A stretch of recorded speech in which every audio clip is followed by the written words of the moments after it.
Hi, this is Lisa Amaya Jackson, and I am pleased to introduce this podcast series. Our Category 2 sites have been discussing evidence-based treatment within an evidence-based practice approach, and while we have many EBTs we are proud of in our network, we wanted to take advantage of the fact that we can hear from a pioneering expert researcher in the field of traumatic stress on the evidence-based treatment she developed called cognitive processing therapy. Dr. Resick will share from not only what is the evidence for this treatment, but from the black box of how the use of research data informs the EBT and the shaping of its key elements and application so that it is translated into the best treatment for those clients that are seeking help for the target symptoms. Cognitive processing therapy is an adult treatment, and its application to the NCTSN is not just to learn from research and science, but also that it's a treatment that is being used in the NCTSN when we see a parent's need for treatment intervention as we work with them and their children.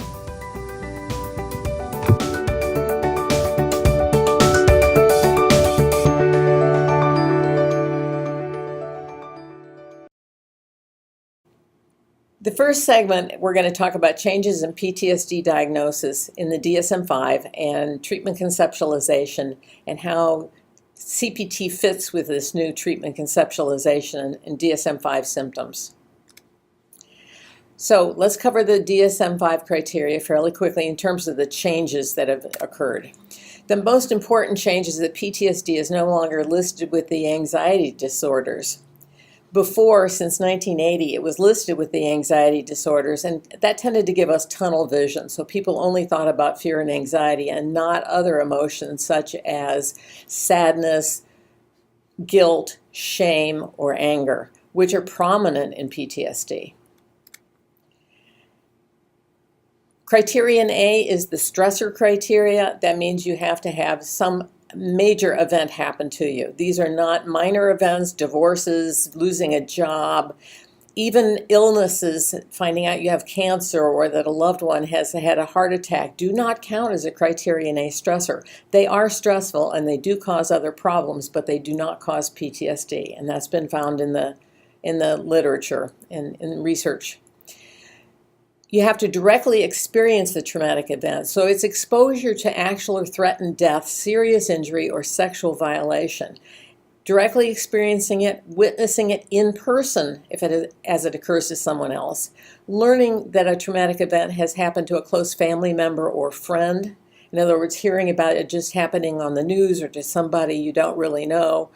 That's not going to cause PTSD. It has to be a close family member or a friend. Or experiencing repeated or extreme exposure to aversive details of a traumatic event. Sometimes that happens with first responders who, like police officers or ambulance drivers or military who have to come in the aftermath of battle and are exposed to bodies or body parts, details of child abuse. Occasionally you'll find people where part of their job might have to do with media, movies, television, watching something explode that they set off could do that.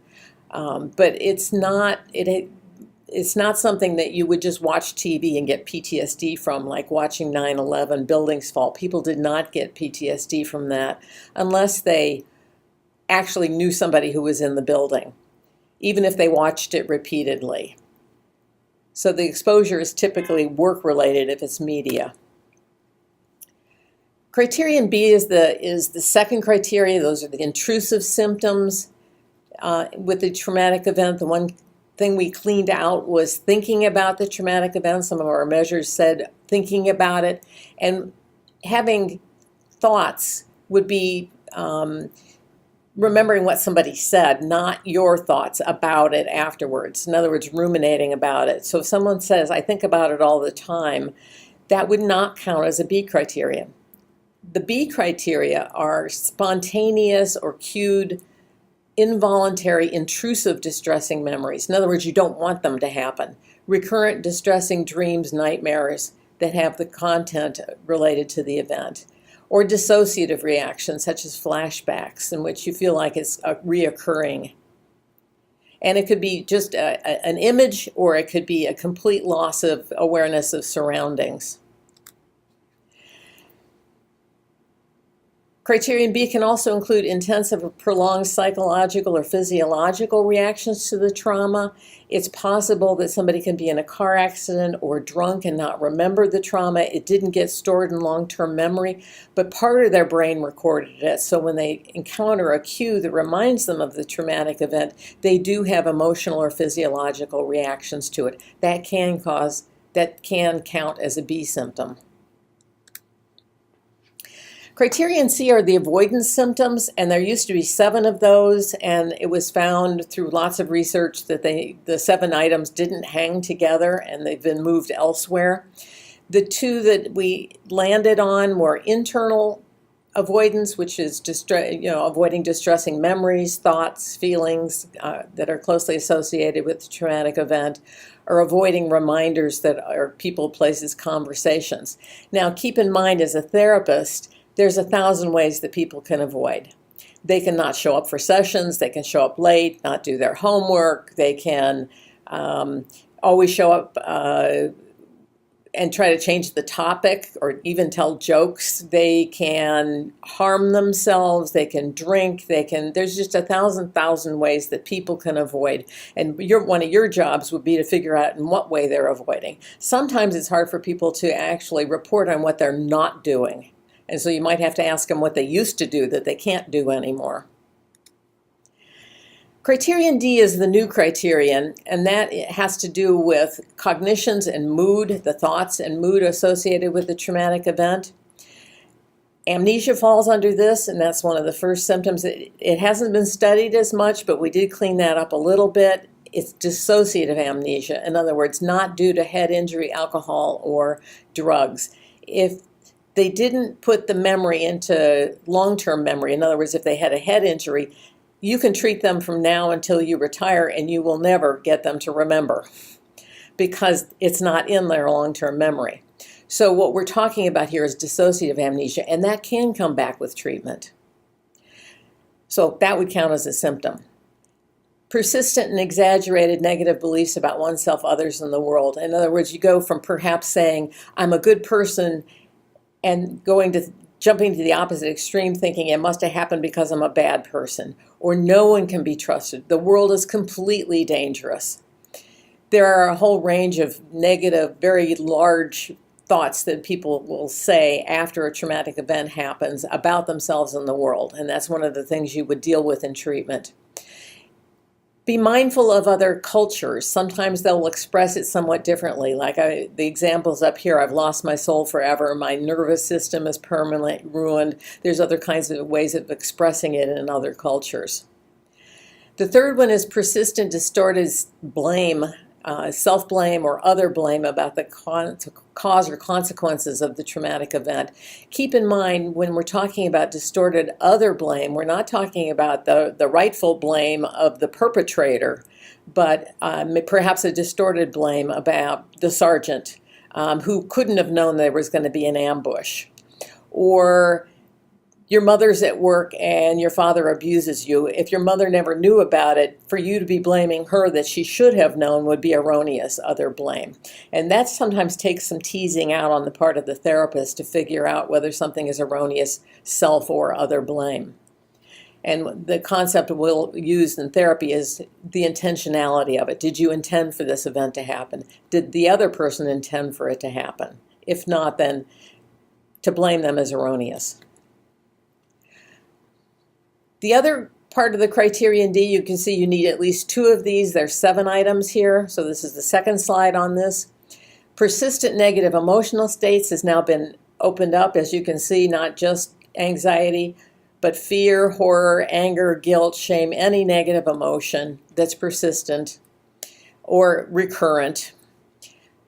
Marked diminished interest in or participation in significant activities. That's not the same as depression. That's because you're having negative thoughts and mood and trying to avoid those things. And so you tend to lose interest in things you used to do.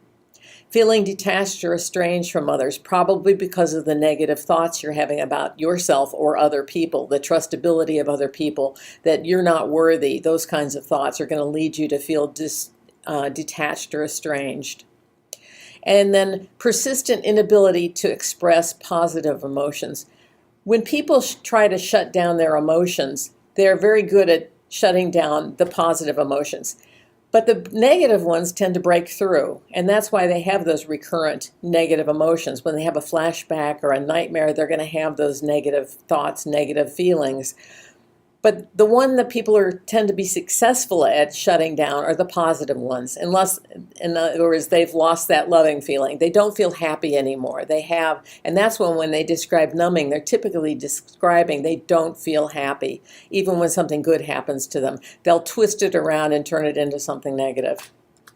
Or it'll bounce off and they don't even notice it. Criterion E has been changed slightly. Those are the arousal symptoms, but we've now added reactivity, meaning behaviors that are going to be expressed with the arousal. The first one is irritable and aggressive behavior. That's not the same thing as anger. That is actually focusing on what you do about it, the aggressive behavior or snapping at people. Some people end up in jail because they have aggressive behavior. There are lots of people in prison who have PTSD because of their acting out. The second one is reckless or self-destructive behavior. You see this a lot in adolescence. Reckless driving, drinking, self-destructive behavior such as cutting or other self-harm behaviors. The other ones have come from the prior PTSD and are found in our prior diagnoses, DSM-3, DSM-4, hypervigilance, the exaggerated startle response, problems with concentration, and sleep disturbance. Sleep disturbance is the one symptom that we tend to see even after treatment that continues, so you may need to treat sleep disturbance. It becomes sort of an independent disorder, and you may need to treat that separately, aside from the PTSD. These criteria, the last ones, F through H, have not changed. The duration of the symptoms, B, C, D, and E, you have to have all of them more than a month. So it's 1B, 1C, 2D, 2E symptoms, more than a month. It has to cause clinically significant distress or impairment, affect your functioning, and it's not attributed to something else, like physiological effects of substance abuse, medication, drugs, alcohol, and so forth. The one other thing that's been added you might keep in mind is the dissociative subtype. There's been a lot of research both on epidemiology research, brain scans, treatment research, outcome research, where we found that there was a small group of people who have a dissociative subtype. In other words, they're very highly dissociative. They respond somewhat differently. And in fact, when we get to treatment, we'll talk about that's the one time you would want to have them write their written accounts, is if they're highly dissociative. So to be dissociative, they would have to have, and we're not talking low or medium dissociation if they have a little bit. This is significant dissociation. Depersonalization, experiencing, feeling detached from, as if you're outside or observing what's going on. A sense of unreality from your body, time speeding up or slowing down. Derealization would be the experiences of that sense of unreality, that the world around you is unreal, dreamlike, distant, distorted. And again, that's not due to the effects of substances. So, take-home points. Unlike the DSM-4, the DSM-5 was allowed to change items if they had multiple research studies to support it. PTSD is no longer classified as an anxiety disorder. Criterion A, the trauma does not include illness or natural death, even if unexpected. Criterion B, the intrusive symptoms do not include thinking or ruminating about the trauma. Avoidance now only has two items, internal and external avoidance, but there's thousands of ways to do that. Criterion D, the cognitions and emotions includes the full range of emotions and thoughts about the trauma, such as blame and consequences, thoughts about the world is not safe, I can't trust people, I have no control, or people are trying to control me, I'm not worthy, those kinds of things.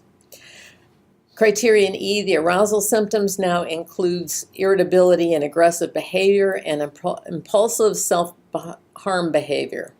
And then criterion F through G, duration and distress criteria have not changed, and the dissociative subtype has been added.